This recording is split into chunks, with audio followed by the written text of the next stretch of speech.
Hello there, Sir from 17 once again. This is my Crysis 3 Super Soldier video walkthrough, and we are in the last part to Welcome to the Jungle. So this room is the hardest room of the level.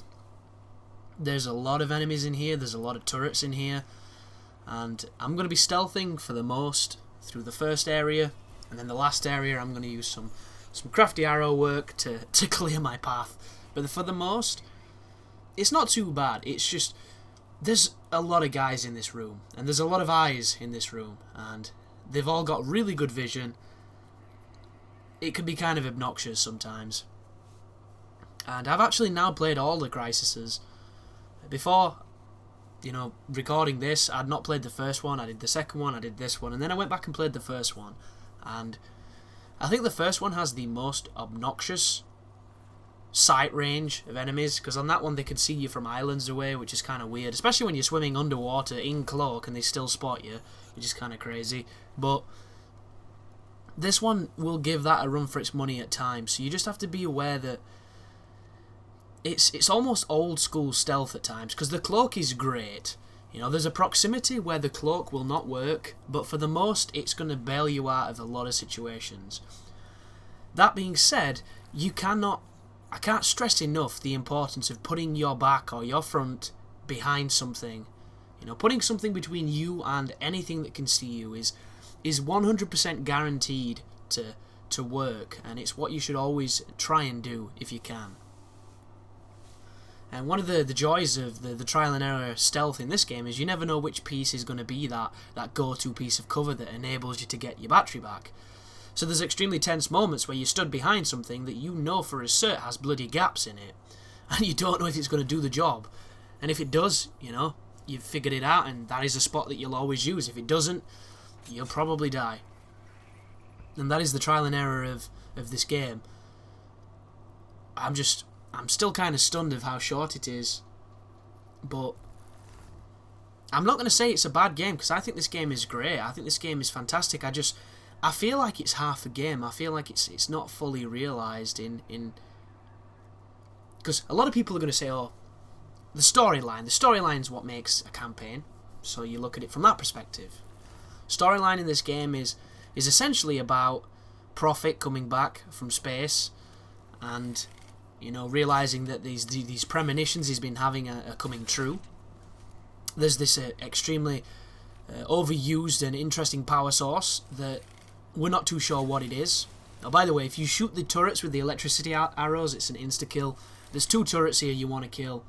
I think I killed the second one late. The second one is on the barrier in front of me, but I don't do it just yet. I'm just showing you some quick and easy kills. Be careful near these ventilation systems too, because you can actually push them off if you walk into them too hard, because you're all manly and stuff. But there's a power source you're not too sure about. There's a government body that's essentially monopolising everything at this point. So there's a resistance fighting against this monopoly, this government business. Then there's the threat of the aliens that everybody thinks is gone. It hasn't really gone. Something happens that triggers this Alpha Ceph, this thing that Prophet's been talking about, to turn up, and all shit hits the fan. So right there my cover was blown because the turret I did not know was there, or I forgot was there, shot me. So if I'd have killed it, I wouldn't have got into that situation, but it doesn't matter, because if you can get back into your cloak, they'll have trouble hitting you. You can walk over here, go down the zip line, and you've done the hardest part of the level.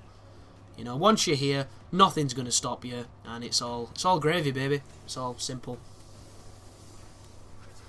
But back to the story, the Alpha Ceph turns up, and then, it's your quest to stop this Alpha Ceph.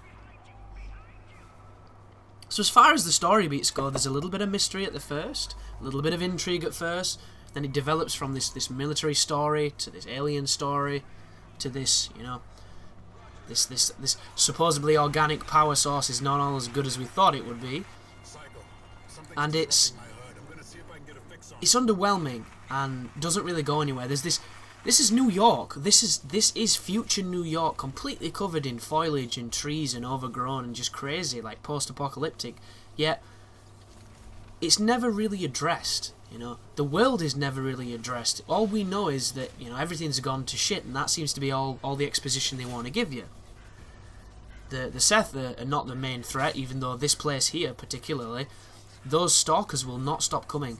They will come forever. I've stood around killing these stalkers for about 20 minutes and they just kept on coming. So you'll notice, put your armor on and just run where I'm running, because you're going to get to a turret sequence with, I think he's called Spider. I can't remember his bloody name, but the bald guy who talks really overly English.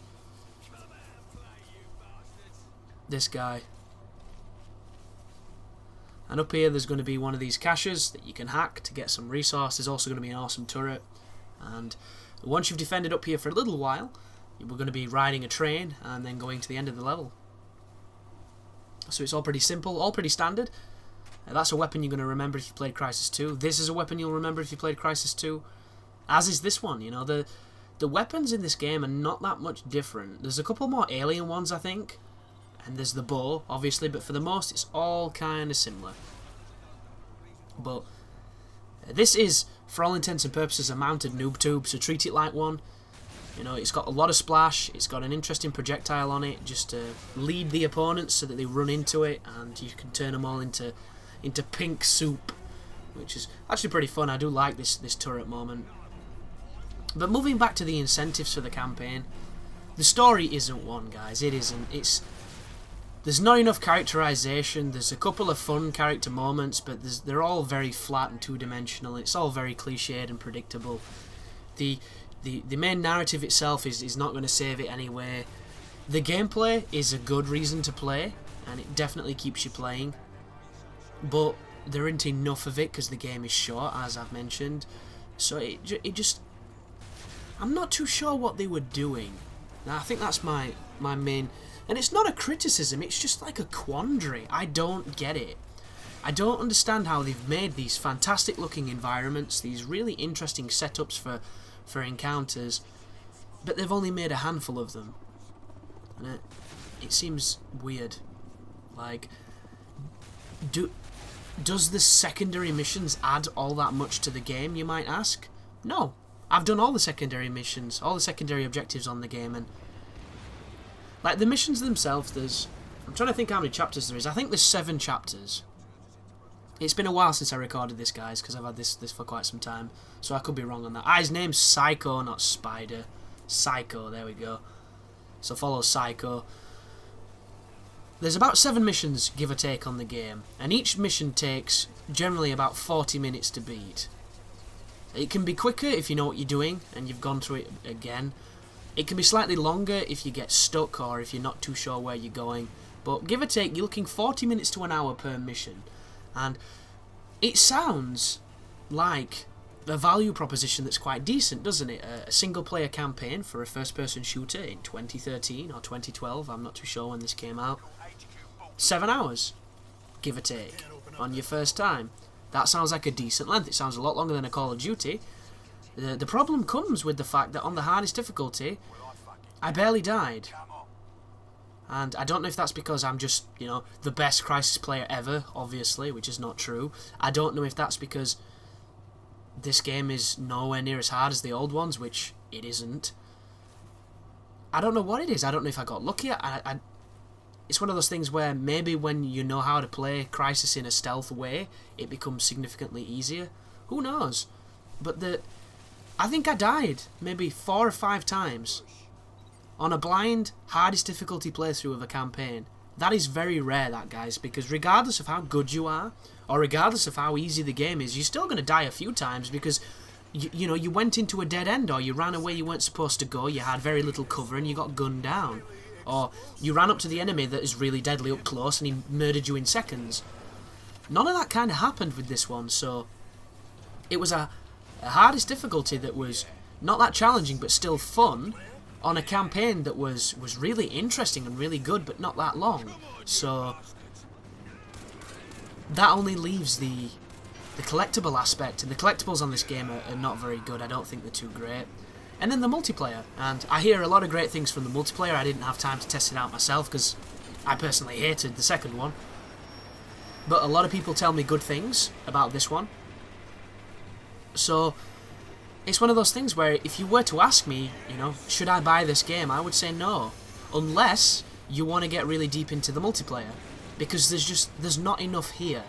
and it seems strange because what is here is really great, and I find that kind of sad, just because this game is probably going to get a lot of negative criticism for the wrong reasons. Like, I read a review on Giant Bomb saying that it's more Crysis, but did we really need more Crysis? And I don't mind more Crysis. I just, if you're gonna go the whole hog and make more, you've got to make more. You can't make less. But thanks for watching, guys, and you take care now.